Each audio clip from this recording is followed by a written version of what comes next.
ایک عجیب المیہ یہ ہے کہ جو راتیں آتی ہیں اللہ تبارک و تعالیٰ نے جس میں اللہ تعالیٰ اپنا خاص فضل و کرم نازل فرماتے ہیں،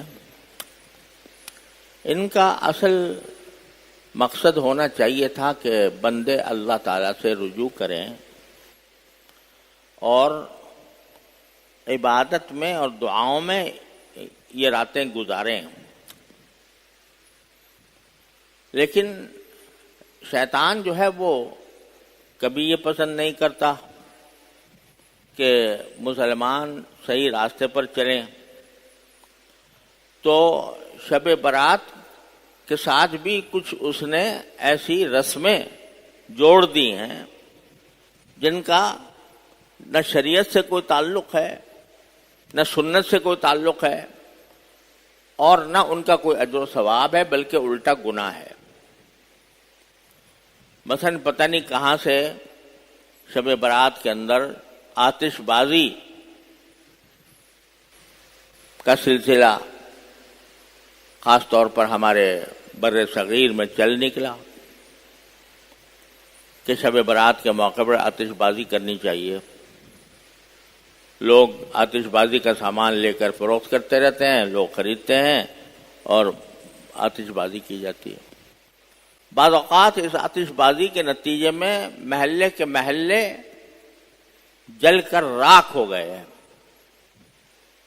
ہمارے کراچی میں جو بوہری بازار ہے وہ اسی آتش بازی کے نظر ہوا اور پورے کا پورا بازار جل کر راکھ ہو گیا.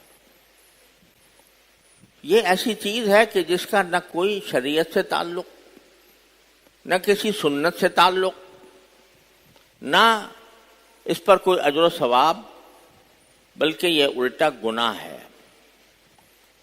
لہذا اس میں لگا دیا شیطان نے، اس مقدس رات کو اس طرح ضائع کرنے میں لگا دیا.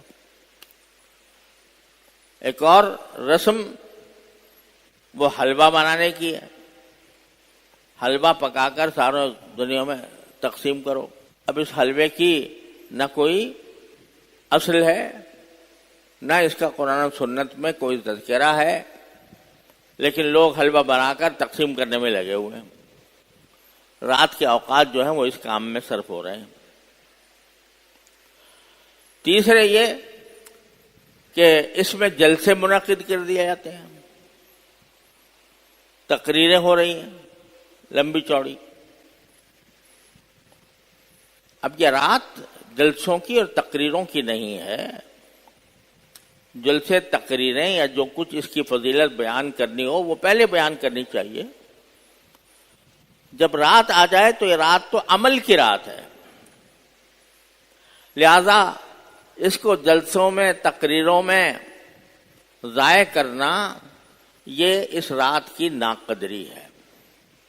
ہوتا کیا ہے کہ جلسہ ہوا، لمبی چوڑی تقریریں ہوئیں، آخر میں تھکا گئے لوگ اور جا کے سو گئے پڑھ کے.